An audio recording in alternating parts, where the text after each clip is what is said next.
And we're back, everybody. Hope you're all doing well. Hello, Xanifer. How are you today? Hey, life is good. Coming in today with a lot of energy. How about you, my friend? We're doing good. If you guys do not know us, that's Zane or Zan. My name is Jake. We're here with the Esports Rewind podcast, same day, same time, every single week, breaking down the latest and craziest in gaming news. That rolled off the tongue kind of nice with that one. Oh, yeah, definitely. You got it down pat. It's almost like we've done this like 41 or so times. But we really do hope you guys all enjoy. Every single week we break down the top 5 or 6 stories for you guys. And as per usual, thank you all for watching. So you ready to get it rolling, Xanifer? Let's hit it. All right, let's do that.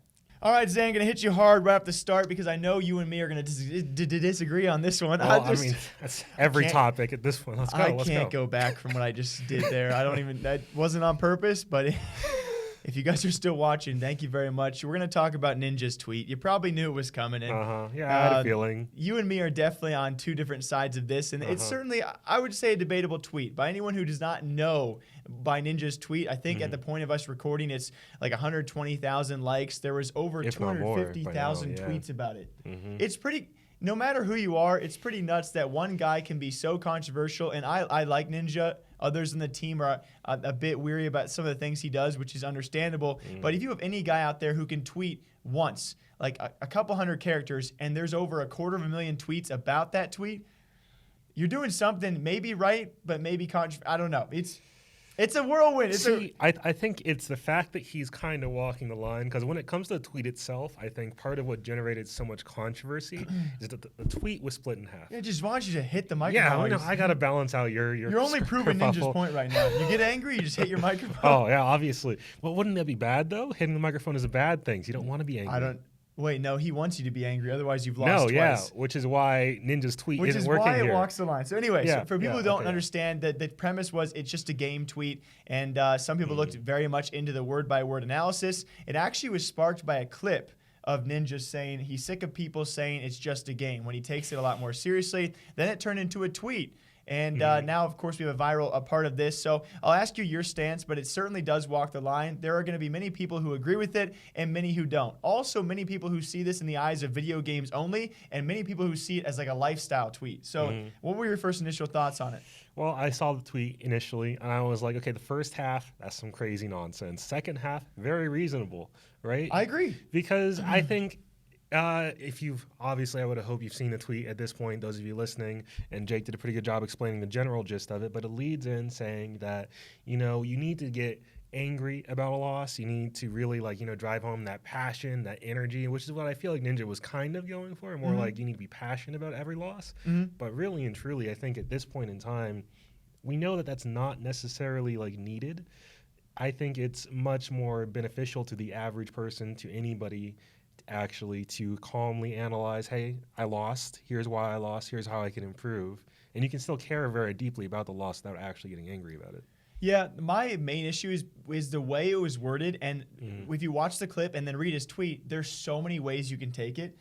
And so I think I would say for a lot of people out there, especially pro players, they see this as either applying to their careers, right? They are very serious video game players, but also to other aspects of life. They're taking it for the bare bones minimum, which I think is what I did, and that's why I wasn't offended by it. How I took it, and again, it's not how he worded it. I won't say he worded it very well, because when he says, if you don't get angry, you've already lost twice, I can see my mom reading that and obviously being like, what do you... No, I understand a lot of where people are coming from, but I think a lot of people read so far into it, dissecting it word by word. See, the thing is, I don't think a lot of people even really did that. They probably just saw the general gist, and coming from Ninja, who is this huge gaming personality, who has all these people who look up to him and everything, at best, this tweet is irresponsible. Because I don't think you want to be telling... It's a Ninja hot take, which I'm used to by now. He says these things all the time. It is. They usually just don't transfer to tweets. We see tons of clips of Ninja saying stuff. Absolutely. It's a hot take. Not all of them make it to tweets, which it's hard because as a tweet, you're not live streaming. You're not taking a one take like you just said that. You take the time to type this out. So I agree with you. Yeah. Mildly irresponsible, and maybe he knows it's going to be a bit controversial. I don't think he could have guessed this. I do love how he started blocking people who were making fun of him. Did he? Yeah, was that yeah, proven? yeah. It was. I don't think that guy has the time to actually. Oh no, he did, like there was one dude who made like a really funny like joke of it, like used it as like a kind of like a copy pasta and just switched gaming for drawing and stuff, right? Jesus Christ. And he like hard blocked that guy. Okay, like, you know real what, quick. Zan? The way I took it, and again, Uh-huh. I understand where everyone's coming from. I understand why you'd be pissed off. I understand why you'd like this. I'm trying to be the middleman here. I think you That's are. fair. We're trying to be That's fair here. Yeah. Reasonable. I generally took it as maybe the word of angry was not the best choice, but I generally took it as you should be agitated by losing. Like you shouldn't be comfortable or complacent losing, which I do agree with. And that's where I see he's coming from. I think there's definitely like the fair majority of people out there who can understand at least to a certain extent where he's coming from. It was poorly worded, poorly expressed. Then there are the far few people. We saw that the post you linked. Right. Yeah. Yeah. The mothers out there talking about their sons who like are generally very angry people and they blame Ninja for all of this. That's a come on. Like yeah, I mean, Zan. hey, there's probably a little bit of confirmation bias going on in some of these circumstances, but you do have to be very aware of the fact that if you have people that your kids are looking up to who are saying that, oh, what you should be doing is screaming and shouting, and if you're losing, you got to be screaming and shouting, and it's all about all this anger and aggression towards this thing that you're supposed to be passionate about and enjoying, I can understand how they're like, yeah, this is really not great. I just don't know if I took it that way because like if I get angry at something, again, I'm kind of this is a weird one because if I get angry at video games, I typically do worse. Right. Yeah. But if I apply it to my lifestyle, where if I'm losing, if I suck at like working out and I'm angry, I usually do work out better if I'm angry. But I don't know. It's but weird can you how really apply this. that to other stuff in life? Like say we go out into the office, somebody says, Jake, I don't like your shoes, and you get angry and you're like, But then how is that going to help you pick better shoes? Like, am I losing there? You know, like am I? It depends. It's so situational. And I'll say one last thing about this. The tweet did not offend me near as much as his irrationality with the clip. Because at the end of the clip, he goes, if you are okay with losing, you're a horrible person and you're lazy. See, this is what that's why I was stuff like that is what makes it hard to give Ninja the benefit of the doubt in these circumstances. Like, I really want to just be like, oh, I'm sure he didn't mean it like that. But then he goes and adds on the other stuff where I'm like, it's like part of me thinks he does it on purpose. Like he knows, like he knows this is gonna take. Dude, it's possible. Who knows? It's so controversial, and even us talking about it, I'm like, God, I was defending the guy. Now I don't know what. What do you guys think about this? It's just a game. It's just a tweet, and it's just a clip. Let us know what you guys think about Ninja's controversy. All right, Jake, this is going to be a relatively brief. I'm not saying short. That's where we'll jinx that word. Yep. It's going to be kind of an update on the Street Fighter V netcode thing we talked about a little while ago. And not to worry, non-FGC fans out there, I'm going to tie it back into other esports as well by the end. But a quick recap anyway, Street Fighter V came out in 2016. And at the time, people told Capcom, hey, the online play for this game sucks. It's just garbage. It's really, really laggy. Nobody's enjoying it, right? And the problem remained relatively unchanged all 4 years up until about maybe 2 months ago, where a community member put out a mod that essentially fixed a lot of the problems with Street Fighter V's netcode. Broke parts of the game as well, but hey, it fixed the large majority of the problems that people were experiencing. Now, this past week, Capcom has released the Champion Edition of Street Fighter, which is essentially just, new version of the game, new characters, new DLC, et cetera, and they've removed that fan mod from the game. Can no longer use it with Street Fighter whatsoever. And they put in their own kind of band-aid on the netcode situation that kind of fixes it, kind of not, very much doesn't. But like it's something. Do you hear yourself when you say these kind of things? Yeah, I absolutely do. And I feel like if you follow the train, it kind of makes sense, but I totally understand anybody who doesn't, isn't following along. I'll say this. The fix works for some people. It works if you have great internet, but if you don't have great internet, then you're probably out of luck here. Mm-hmm. And what I wanted to touch on is the community reaction to this, actually, because the entire Street Fighter and a good part of the general FGC as well kind of jumped down Capcom's throat about this because initial reports were horrible. The netcode fix wasn't working for anybody. The mod was gone. Everybody was unhappy. They couldn't play the game properly. And it was just fury for like 2 days straight. Mm-hmm. they were going after developers at Capcom. They were going after Ono. They were like, people were posting videos of them burning their copies of the game.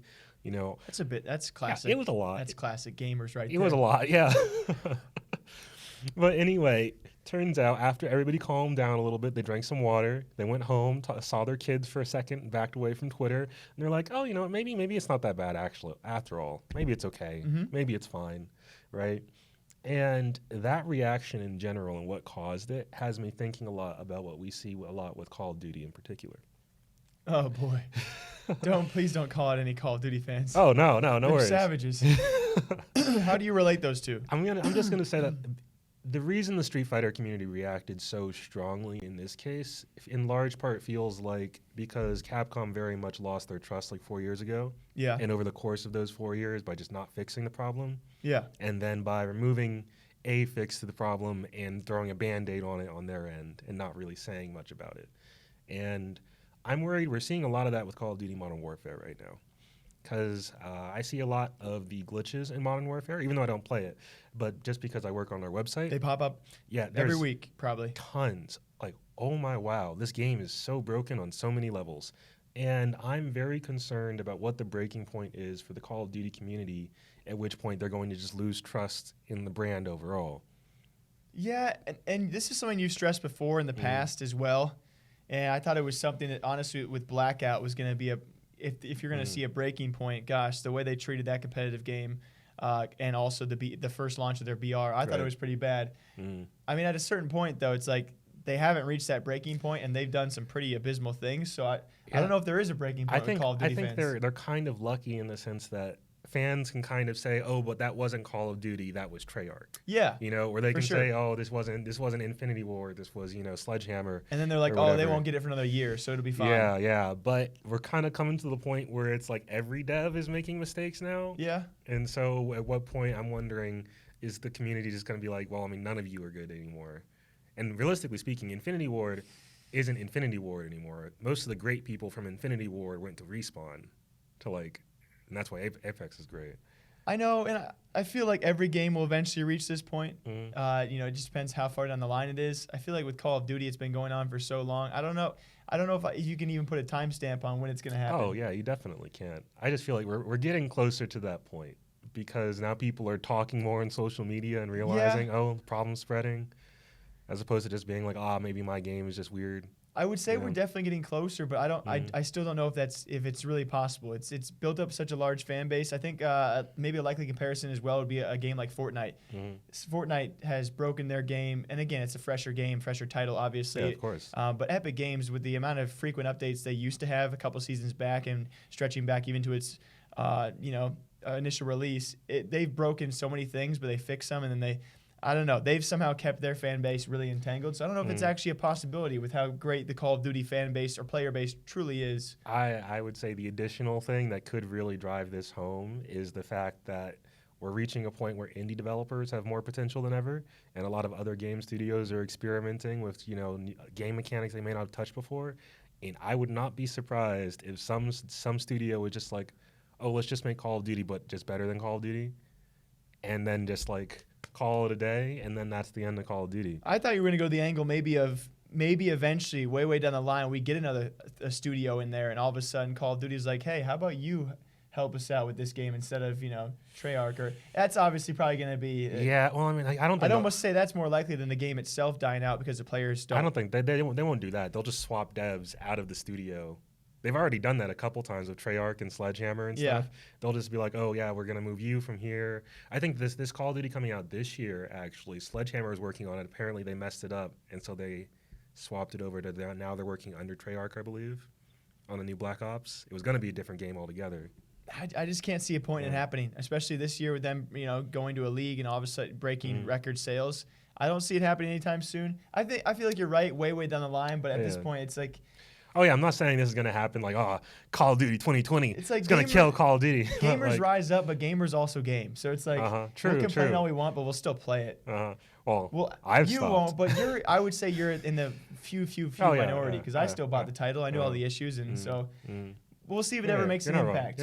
Whether it be with fighting games, whether it be with Fortnite, whether it be with Call of Duty. When will what's the first big title going to be that actually dies out based off player feedback? We'll find out with Project Ed.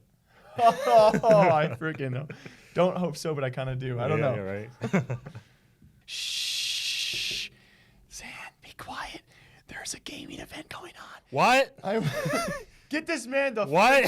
Get this man the.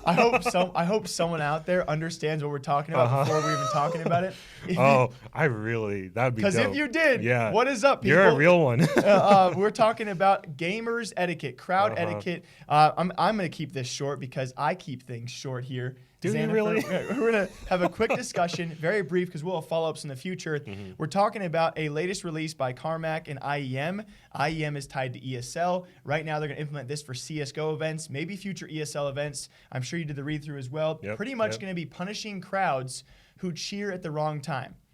Brief rundown, if you guys don't know, CSGO events have had this happen a few times. COD events, I'm sure others as well, where the crowd either hints at something happening, gives away something happening, or directly signals something happening, and it ruins the integrity of the esport, whatever esport it is. And so the two main breakdowns I took away from this is now at IEM Katowice, coming up for CSGO, there will be crowd punishments if a group of people or a certain number of people do that. If they break that rule and cheer when they shouldn't or give away something, they're going to actually punish the entire stadium, I do believe, by turning off X-ray, which is a huge viewer experience as you're watching in the arena.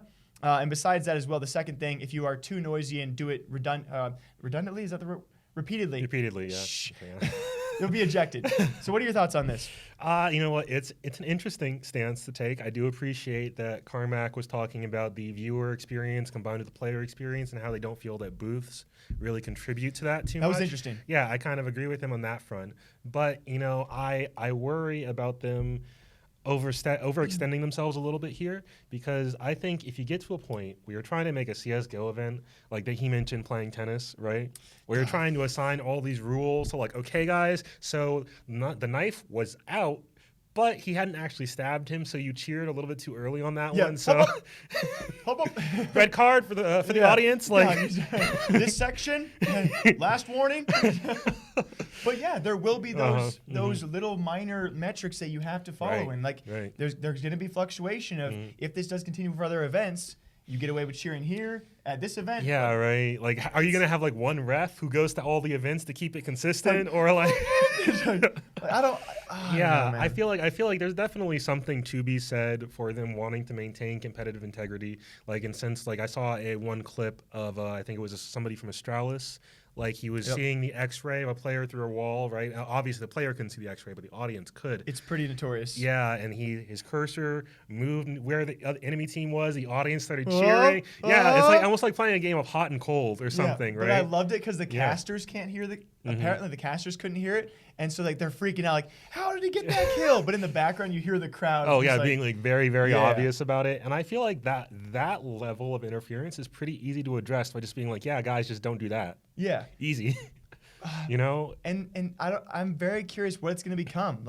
Absolutely. Especially in a game like Counter-Strike where there are big plays probably nearly every other round. So it becomes do you have to stay quiet for the entire game until the very, very end of each round? And I don't know. It's just to a certain degree. I don't know how they're gonna make it work. I don't know how much this actually affects the players, realistically speaking. Because they already can't hear that much. Yeah, exactly. If you're on stage and you got your headphones on, you're focused on the game. You're laser focused on what you're doing. Yeah, you have your noise canceling headset and your earbuds under that. Mm-hmm. How are you supposed to identify? Oh, so this crowd is screaming at this exact moment when I do this thing, and know that that's supposed to be you that they're screaming at, as opposed to one of the other 10 people on the stage. It happened with the example you just shared, but it's a one-off. But to be fair, he claimed it didn't. He claimed that wasn't what it was at all. I heard. No. I think he pretty much admitted. I think his main come out the player who actually. I think it was. I don't want to falsely because I can't remember the clip exactly. I believe it was ZipX, but whoever it was actually came out and said that he had heard it, but he was like, "What do you expect me to do when I hear the crowd? Should I ignore it and pretend I don't know someone's there?" So he didn't deny it. I might be thinking about a different one because I very specifically saw the player was like, "Yeah, I had no idea what they're I'm screaming sure about." Been like that before. Yeah, of course. I think we both can agree the ejection rule is fine. If someone's holding up a sign or you're being directly problematic. saying, "Yo, he's here," obviously you should be ejected. But when it comes to every other instance, yeah, I just know if they tried to roll this nonsense out at like fighting game events, there'd be riots. People would not hang for that. it's all. I think a lot of it's going to come down to the first way they implement it and how they softly implement this, and we'll see how it affects crowds. But yeah, I made sure in our video last week to talk about this. If you get a bad crowd, and all of a sudden you're if it comes to the moment where you take away X-ray, the viewer experience because of what someone else did. That's my issue. Like, what if some of the crowd cheers? You're in your seat. You're staying quiet like you should. And all of a sudden, you can't see the game. You just got like one problematic fourth of the crowd that's like screaming. And you're paying $50, $100, $200, and you're like, they cheered. I didn't. Right. Yeah. I don't know. There's a lot of little things. VR glasses is the answer. Everybody has their own X-ray system in their glasses. You ban people by username if they're screaming. Every user gets an ID. Your glasses will shut off if you cheer too loud. Yeah, exactly. It becomes crazy. This is. I think we both can agree, though. We like the ejection rule. Yeah. It's going to be very weird to see how they play out everything else. I like the idea of it if they can play it out. Right. Yeah, it's going to be a fine line they have to walk here. So I like the progress. I like where we're going. We'll see how it gets implemented. That's the important part. Okay, Jake, we're going to talk about, sorry, everybody, another FTC topic. Bring it to the table. Are you kidding me? A twofer? Yeah, a twofer. Got it. Every now and again, it's just been on my mind all week, just fighting game nonsense. Better be a good one, dog. Oh, it absolutely is. Nintendo and Super Smash Bros. Esports is what we're going to be talking about today. Now I'm in. Because as Jake reported on earlier, Hungrybox himself took to the stage at Smash Summit and issued a request to Nintendo to support this pro Smash Brothers scene. Frick you, dude. I know what you're going to talk about. And I know we're going to argue about it, too. But sorry, continue. Just throwing it out there. I have new information to bring to the table. Oh, which is I'm going to agree with you. Ooh. You might actually by the time I'm done. So here's just so I can get it out there right away. Here's where I stand. Do I think Nintendo should support the pro scene? I would very much enjoy it if they would. I think that would be great for the pro scene. I'd love to see it. Do I think they will?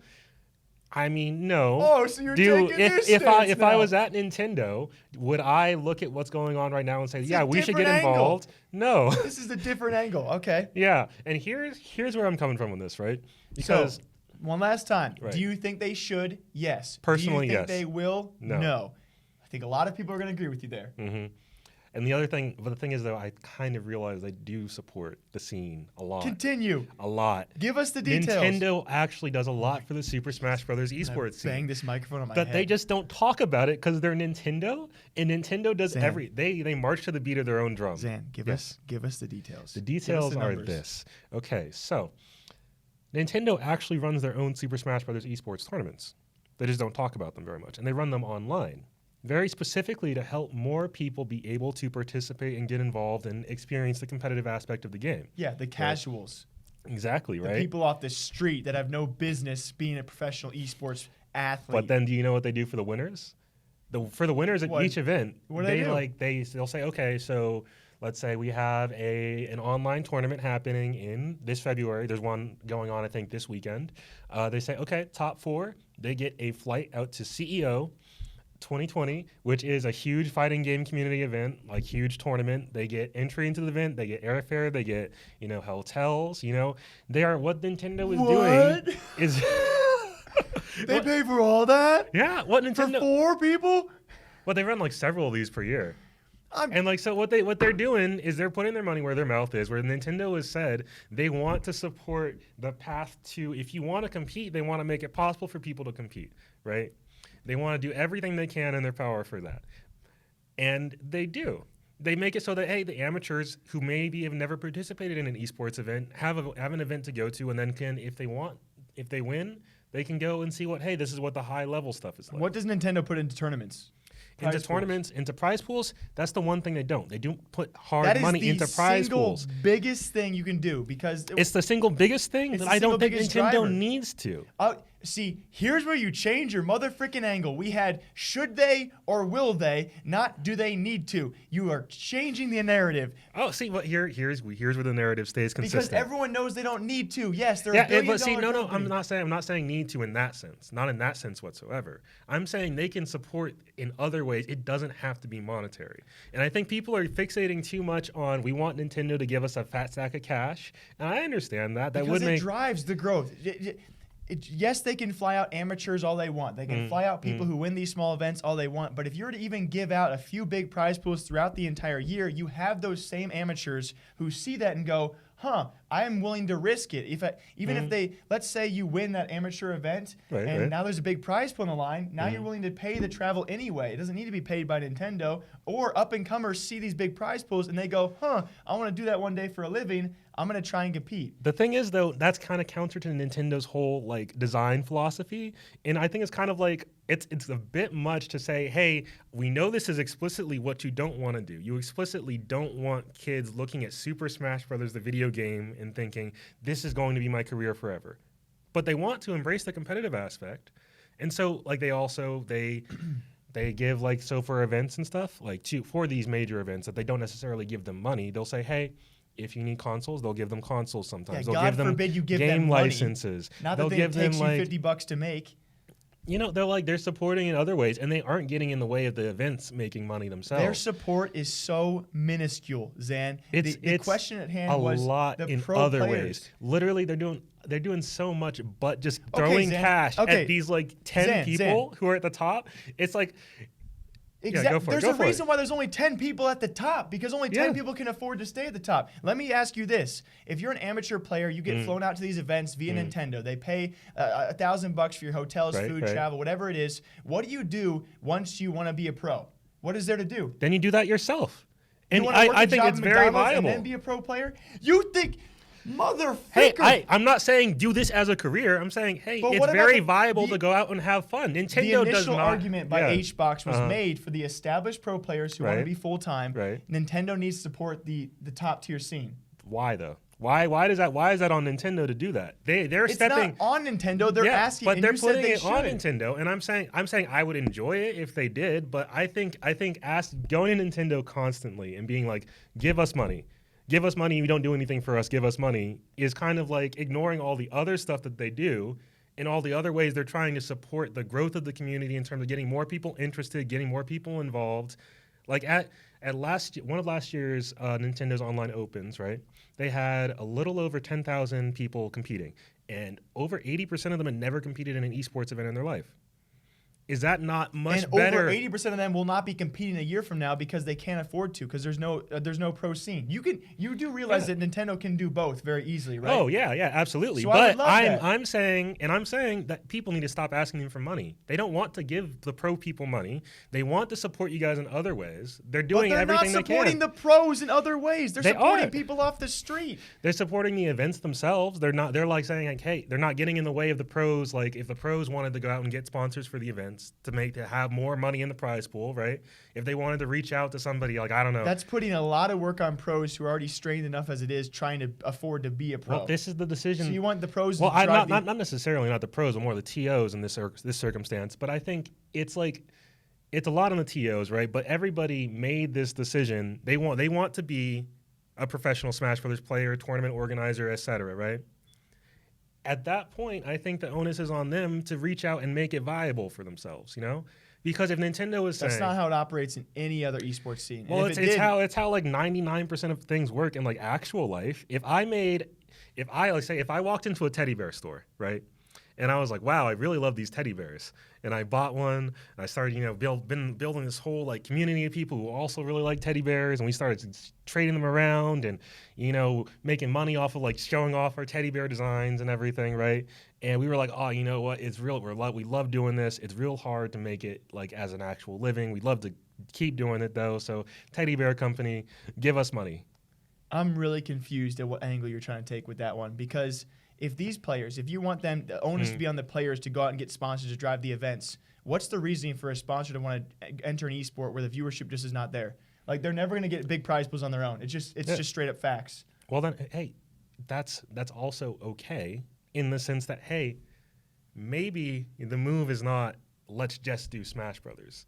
Maybe the move let's just compete. Maybe the move is, hey, if you want a career as a professional Smash Brothers player to be viable, maybe you take it the extra step and stream as well. Most of the bigger Smash people do. You make your money that way. I don't think the impetus should be on Nintendo to fuel the prize pool specifically. And I think it's kind of disingenuous pretending they do absolutely nothing for the scene when they do a good bit. They just don't put in money into the prize pools. Because once again, they're not an esports company. They don't want to be in esports. It's the community that wants to do it, and Nintendo's letting them do it. And they're like, hey, we'll help more people get involved, help more people participate. We'll provide logistical support to help you run your events. You know, they're just not going to be like, hell, hey, yeah, good job, H Fox. Here's 10 grand. Yay. You know, I think that's perfectly reasonable on their half. And once again, I would love it if they did, but, you know, I think at this point it's very viable to say like, hey, you know, make this job that you created for yourself work. Don't ask the company that you created a job around to do it for you. It's fair, I guess, but it's nothing to Nintendo to throw out a couple $100,000 a year to help out the pro scene. If they're willing to do it so much, just for the heck of it, just to be like, hey, yeah, we like you, sure, here's some money, and that could easily drive sales in its own regard. I don't think it would, though, is the thing. But the thing, we're not going to agree on this. We're not going to agree. So there's no Smash Brothers literally sells 4 times the amount of any other fighting game, over 4 times, and it's still full priced. And every other fighting game drops like half price within 6 months. And who's to say that running big events wouldn't help spur sales even further? They do run events, and those events don't drive sales. Yeah, because there's no what events do they run? How much they put into you don't need prize pool money to generate sales from an event. It gets more coverage generally. Not necessarily. It's Nintendo. It's Super Smash Bros., the biggest event in the world. It's gonna be it. You're gonna get all the articles that you'll get for like a $500,000 cash cup or whatever. You'll get like the same people streaming it, or not like, you know, not the extra like ancillary people who are just chasing the cash, right? But Nintendo doesn't want those people anyway, and they don't need them. They don't need them. I think they should, though. We're not going to agree, obviously. Yeah, I think Nintendo's in the right here, low key. Low key? You want me to drop a high key, my friend?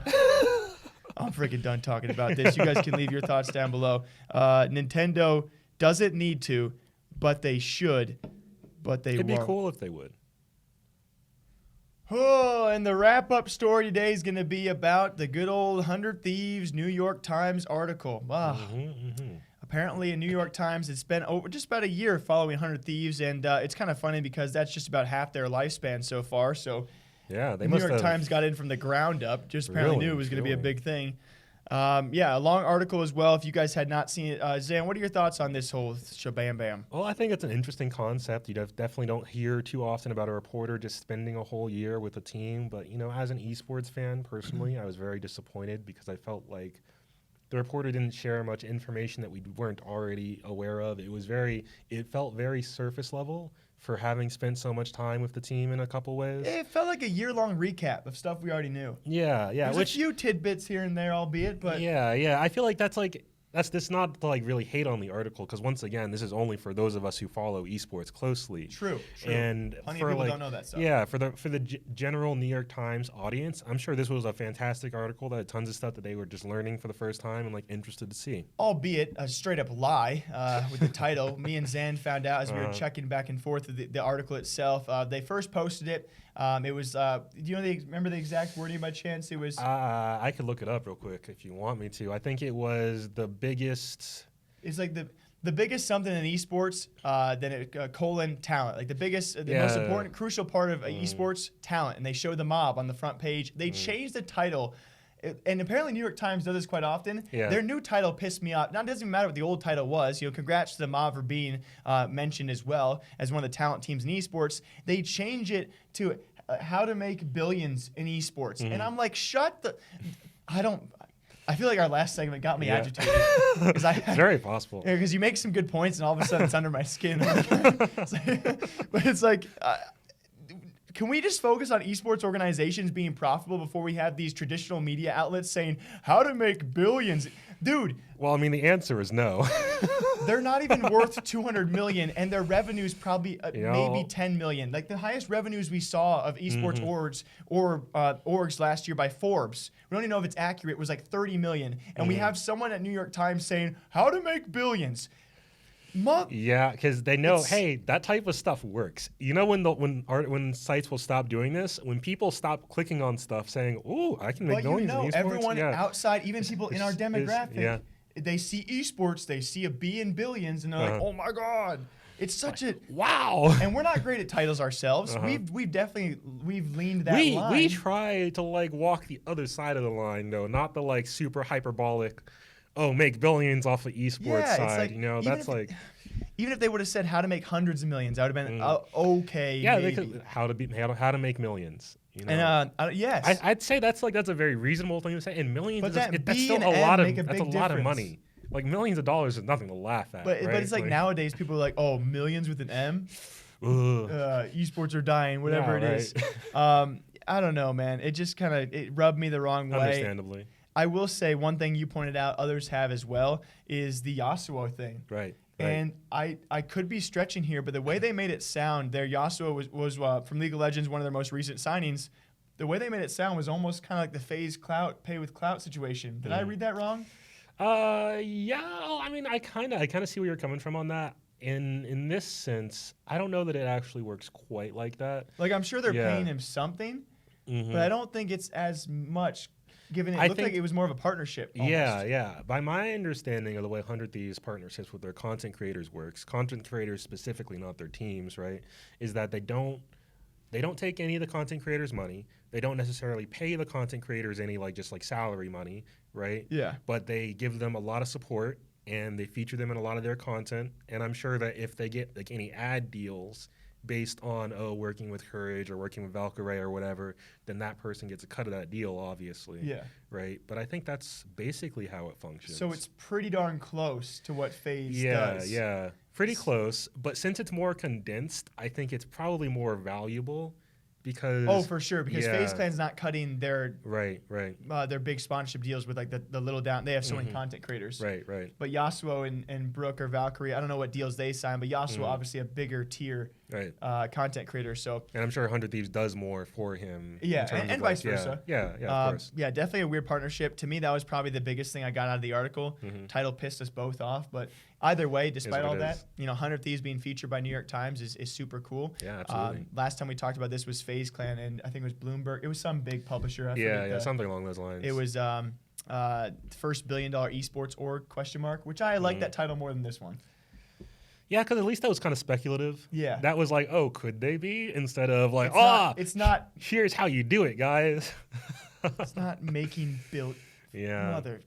Anyway. I mean, that's not to say that we don't think 100 Thieves could make billions. It's just, let's be realistic, guys. They're not doing that yet. They're not anywhere close to that, It's ridiculous. Yeah. All right, everybody. We hope you guys all enjoy. We've actually tried to reformat this show to do 5 stories. We do 2, and then one can join, and we try and keep it shorter. But sometimes we just get angry and we talk.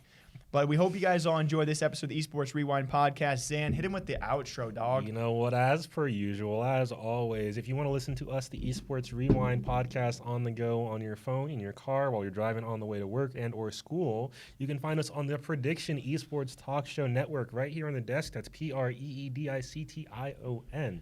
We're right there with a bunch of other great esports podcasts and talk shows. And somebody's up on the ceiling trying to say hello. Shout out to them. And thank you all for listening and joining us this week on the Esports Rewind. For those audio listeners out there, we are Esports Talk. You can find us on YouTube at Esports Talk. Anybody wants to share a story, just say, hey, give us a shout out. You can also reach out on Twitter at talk_esports. Find us on Instagram at esports_talk. Trust, we're going to get that all lined up very soon. We've a lot of big announcements coming down the pipe, just a couple T's to cross, I's to dot, I tried. Okay. No, you got it. It's pretty good. I made it there in the end. It's kind of a spiel, bro. Anything else? We got a lot of stuff to announce. I believe we have a new show starting this week, or will it be next week? Yes. We're gonna find out. Oh, we'll find out. Thanks to a future something coming soon. For audio listeners, you have no idea what I'm doing with my back right now, so that sucks to be on audio. Fun neck exercises going on over here. It should be a new series coming with me and Nick, and hopefully Zan in the future, called the Respawn Recap. It'll be shorter than the podcast. It'll come out every Friday. Every week, once per week. Right. Data comes soon. Pretty much recapping all the latest titles, but in a more laid back, like behind the scenes shot. Yeah, So, real spicy, to the point. yep, it's gonna be. You guys can see me in my natural habitat, Nick as well, and maybe Zan in the future. Anyway, we done? We good to go? Yeah, I think we're good. Thank you all for listening, all you nerds out there, you gamers, and we appreciate you as per usual watching and listening to the Esports Rewind podcast. Until next time, take care of yourselves. We'll see you guys back here sometime soon.